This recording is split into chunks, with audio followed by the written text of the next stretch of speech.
नमस्कार, मी भाऊ तोरसेकर. तुम्ही बघत आहात प्रतिपक्ष. मित्रांनो,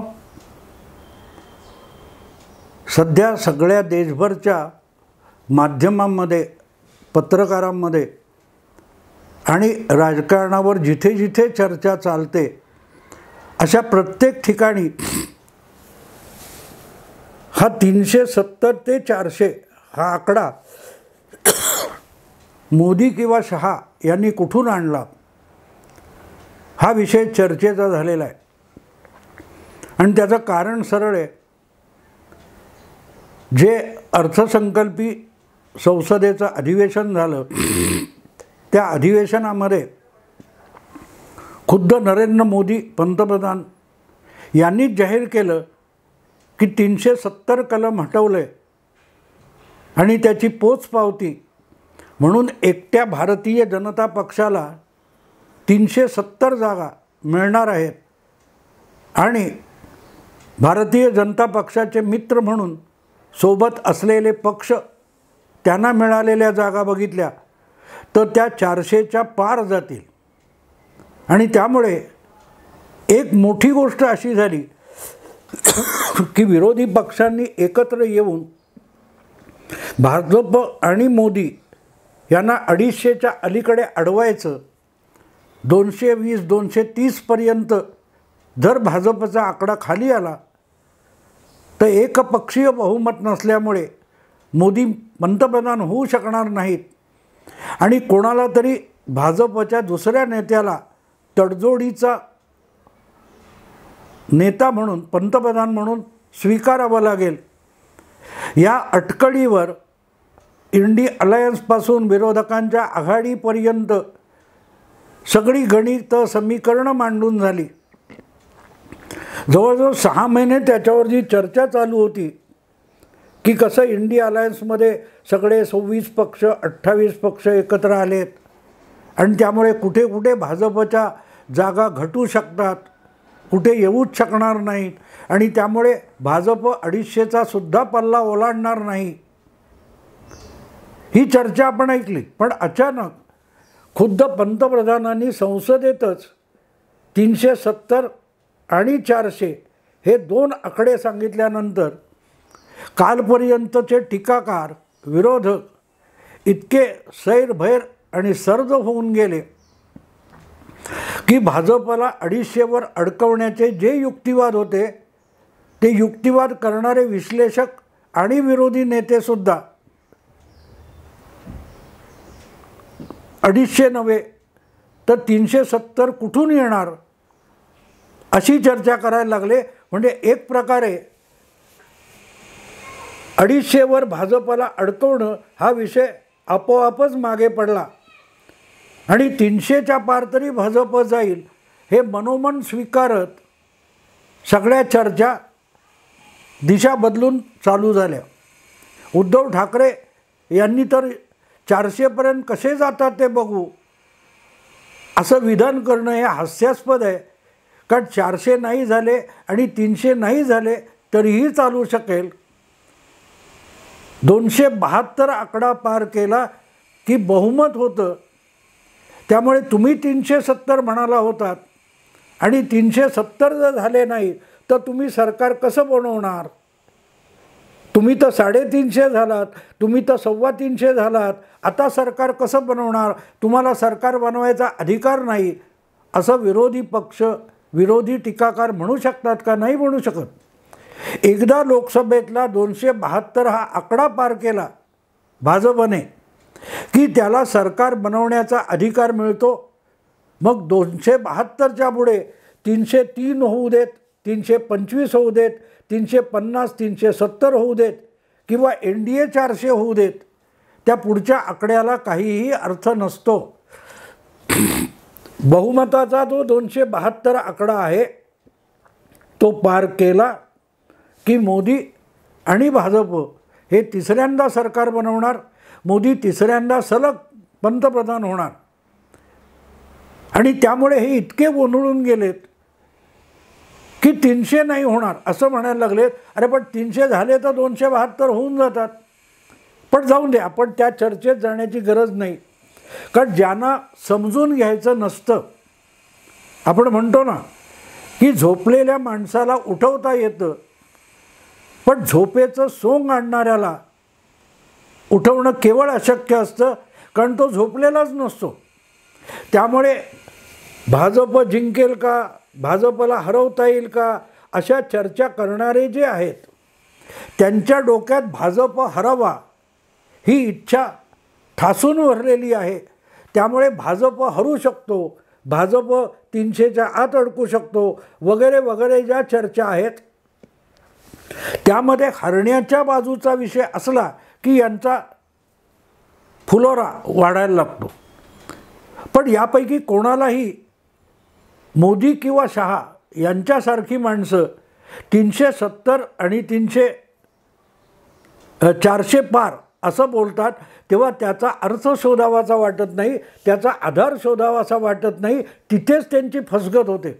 आणि म्हणून मी जेव्हा याचा विचार गेले काही दिवस करतोय, कारण एक गोष्ट स्पष्ट आहे, मी 2 पुस्तकं लिहिली आहेत आणि तिसऱ्यांदा मोदी बहुमत मिळवणार हे म्हटलेलं आहे. त्यापैकी एक पुस्तक प्रकाशित झालं आहे, त्याचा एक वेगळा व्हिडिओ अश्वमेध 2024 हा मी वेगळा व्हिडिओ करणार आहे की पुस्तक तुम्हाला कसं मिळू शकेल, ज्यांना हवं त्यांना, त्यावर एक वेगळा विषय मी करणार आहे. पण 370 हा आकडा माझ्याकडे नाही आहे. मी जे ऑगस्टमध्ये माझ्या दृष्टीने 325 ते 350 भाजप आणि मोदी मिळवू शकतात हे म्हटलं होतं, त्यावर आधारित ते पुस्तक आहे. पण 370 हा आकडा ज्यावेळेला नरेंद्र मोदींनी पंतप्रधानांनी संसदेतच सांगितला आणि NDA 400 पार करील असं म्हटलं, तेव्हापासून मी ते शोधण्याचा प्रयत्न करतोय की नरेंद्र मोदींसारखा माणूस हा हवेत गर्जना करणार नाही. ते सकाळी 9 वाजता पत्रकार परिषद घेत नाहीत किंवा आपल्याच लाडक्या माध्यमांसमोर मोदी बरळत नाही. त्यामुळे मोदी जर 370 म्हणाले तर त्याला काहीतरी अर्थ आणि आशय असणार असा आधार घेऊन मी हा 370चा आकडा पंतप्रधानांनी कुठून शोधला, कुठून आणला याचा शोध घेत गेलो, तेव्हा अनेक धागेदोरे सापडत गेले. आपल्यासमोर जे सर्वे घेऊन आकडे मांडले जातात तो सगळ्या आकड्यांचा खेळ असतो. आणि असं म्हटलं जातं, मार्क ट्वेनसारखा विचारवंत बुद्धिमंत लेखक म्हणतो की एक खोटं असतं, एक धादांत खोटं असतं, पण या दोघांपेक्षाही डेंजरस काय असेल तर स्टॅटिस्टिक्स म्हणजे आकडेवारी. आकडेवारीतून शून्यालाही 1 लाख दाखवता येतं आणि 1 लाखालाही शून्य करता येतं, याला आकड्यांचा खेळ म्हणतात. तेव्हा स्टॅटिस्टिक्स डेंजरस का असतं? एक साधं तुम्हाला सांगतो की अगदी प्रशांत किशोरसारखा अभ्यासू माणूस पण म्हणतो की मोदींना गेल्या वेळेला 38% मतं मिळाली होती, म्हणजेच 62% मतं मोदींच्या विरोधात होती. हे सांगताना दिशाभूल कशी केली जाते? 38% मतं भाजपला होती, पण त्या पलीकडे मोदींच्या नेतृत्वाखालच्या NDAच्या आघाडीतून लढलेल्या मित्रपक्षांना आणखीन 5-5.5% मतं होती. NDAला 43% मतं होती आणि 43% मतं ही मोदींना पंतप्रधान करण्यासाठी पडली होती. याचा अर्थ आकडे दाखवताना फक्त भाजपचे दाखवायचे आणि NDA जो मोदींना पंतप्रधान करण्यासाठी आघाडी होती तिची 5% मतं कट करून टाकायची. याला आकडेवारीतला धादांत खोटेपणा म्हणत असतात. असो, आपल्याला तिकडे जायची गरज नाही. मोदींनी 370 हा आकडा कुठून काढला? तर पहिली गोष्ट, मोदींना तो पटलेला आहे की भाजप 370 क्रॉस करू शकतं. हे खुद्द मोदींना पटलेलं आहे. ज्यांनी कोणी अमित शहा असतील, JP नड्डा असतील किंवा भाजपतर्फे निवडणुकांचा अभ्यास करणारा जो कुठचा गट असेल त्याने हे 370चा आकडा काढला. म्हणून त्यावर डोळे झाकून विश्वास ठेवणं हे मोदी नावाच्या माणसाला शक्य नाही आहे. जोपर्यंत मोदीजींना एक गोष्ट पटत नाही आणि मनपूर्वक पटत नाही तोपर्यंत मोदी तो आकडा बोलण्याची बिलकुल शक्यता नाही आहे. आणि म्हणूनच भाजप 370 हे मोदींना पटलेला आकडा आहे की 370 होऊ शकतो भाजप, हे मोदींना पटलं आहे. आणि म्हणूनच संसदेमध्ये बोलताना मोदींनी 370 हा आकडा बोलून दाखवला, हे लक्षात घेतलं पाहिजे. पण मग आकडा आला कुठून? हा आकडा आला कुठून?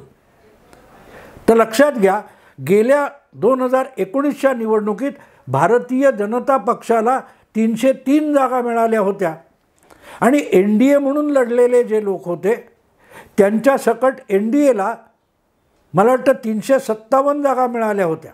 याचा अर्थ असा की भाजप वगळून NDAमध्ये असलेल्या पक्षांना जवळजवळ 54 म्हणजे 50-55 जागा मिळाल्या होत्या. आता इथे गंमत लक्षात घेतली पाहिजे की भाजपचा जो 303 हा आकडा आहे तो सरकून पुढे आला आणि भाजपच्या मित्र पक्षांना त्या 55 पैकी जरी 40 जागा मिळाल्या तरी 400चा आकडा 370 अधिक 40 410 होतो, असा 400 पार होतो. पण त्यासाठी भाजपला ज्या 303 जागा मिळाल्या होत्या त्या तिथे न थांबता पुढे सरकल्या पाहिजेत आणि मागे म्हणजे 272 पर्यंत गेल्या नाही पाहिजेत, तर 370 आणि 400 पार हा आकडा गाठला जाऊ शकतो. पण मग गंमत अशी होते की हा आकडा आपण सांगितला आहे, पण त्याची टिंगल केली जावी, तो कसा अशक्य आहे यावर चर्चा व्हावी, यासाठी नरेंद्र मोदी यांनी एक भूलभुलैया, एक भ्रम निर्माण केला की 370 कलम केलं, 370 कलम रद्द केलं म्हणूनच मतदार भारतीय जनता पक्षाला 370 जागा देणार. तेव्हा तो 370चा आकडा हा 370 कलमाशी जोडणं हा मोदींनी केलेला भूलभुलैया आहे.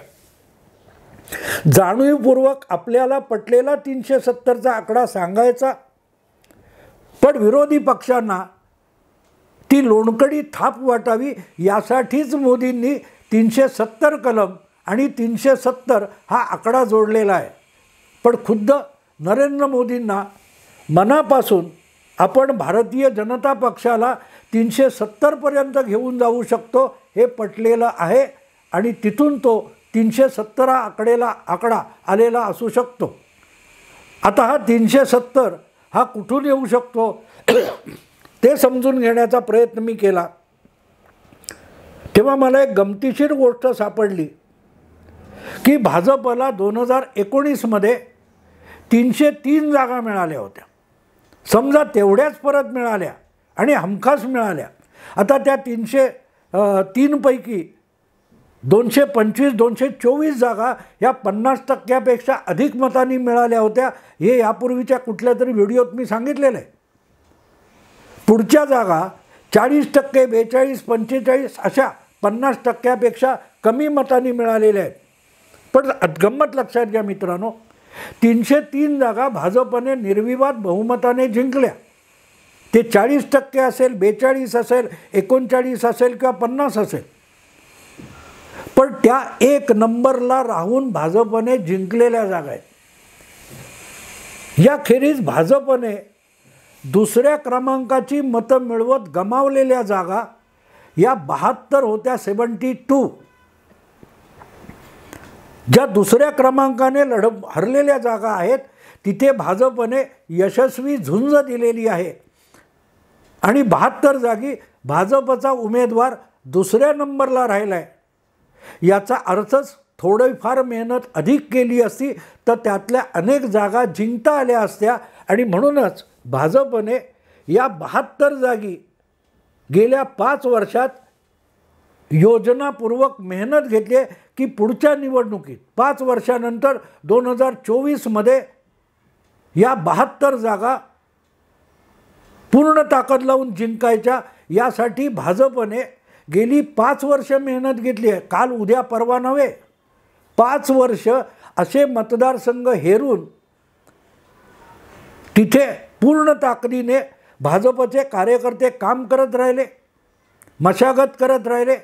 आता लक्षात घ्या, या 2 नंबरच्या जागा 72 आहेत, 72, आणि जिंकलेल्या जागा किती? 303.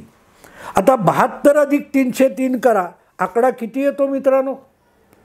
आकडा येतो 375. ह्याचा अर्थ असा मित्रांनो की 2019च्या निवडणुकीत भारतीय जनता पक्षाने पहिला किंवा दुसरा क्रमांक अशा जागा 375 होतात. 375 होतात. याचा अर्थ भाजपकडे 2019मध्येच लढण्यासारख्या जागा, झुंज देऊन जिंकण्यासाठी मेहनत करायच्या जागा 375 होत्या आणि त्यातल्या 303 जिंकलेल्या आहेत. थोडीफार मेहनत अधिक केली असती तर त्या 72मधल्या 22 जागा आल्या असत्या, तर 2019मध्येच भाजपला 325चा पल्ला गाठता आला असता. पण लगातार 5 वर्ष जर त्या 72 जागी प्रचंड मेहनत घेतलेली असेल तर त्या 72 जागा ज्या दुसऱ्या क्रमांकाने भाजप उमेदवार पराभूत झाले त्या जिंकण्याच्या जागेपर्यंत येऊन पोहोचतात. आणि याचा अर्थच भाजपने 2024च्या निवडणुकीसाठी 5 वर्ष आधीच 375 हे टार्गेट ठरवलेलं होतं. आता 375मधून 5 जागा इकडे तिकडे झाल्या तरी आकडा 370पर्यंत येतो. ज्या जागा जिंकल्यात त्या टिकवायच्या, यासाठी 50%पेक्षा कमी पडलेली मतं आहेत. अशा जिंकलेल्या जागीसुद्धा भाजप अखंड मेहनत घेत राहिला आणि दुसऱ्या क्रमांकाने पराभूत झालेल्या जागा त्यांची मशागत सलग 5 वर्ष भाजप करत राहिल्या. त्याची पोचपावती आगामी निवडणुकीत मिळाली तर भाजप हा 370 जागा मिळवण्याच्या परिस्थितीत आहे. आता आणखीन एक गोष्ट लक्षात घ्या, गेली 2-2.5 वर्ष भाजप हा 160 जागा, 160 मतदारसंघ हे आपलं लक्ष केंद्रित करून आहे, जिथे दुसऱ्या तिसऱ्या क्रमांकाची मतं पडून आपला उमेदवार पराभूत झाला आहे त्या जागा अधिक मेहनत घेऊन जिंकायसाठी प्रयत्न करायचा. 160 जागा. किती? 160 जागा दुसऱ्या किंवा तिसऱ्या क्रमांकाच्या, म्हणजेच 72 जागा दुसऱ्या क्रमांकाच्या आणि जवळजवळ 85 ते 90 जागा तिसऱ्या क्रमांकाच्या.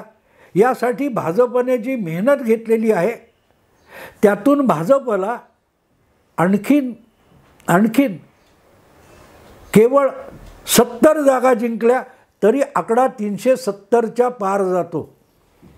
आणि मग नितीश कुमार असतील किंवा एकनाथ शिंदे, अजितदादा किंवा यासारखे गोळा केलेले मित्र आहेत लहान मोठे वेगवेगळे, यांनी 50चा आकडा गाठून दिला, 40चा आकडा गाठला तरी 370 भाजप आणि 400 पार NDA.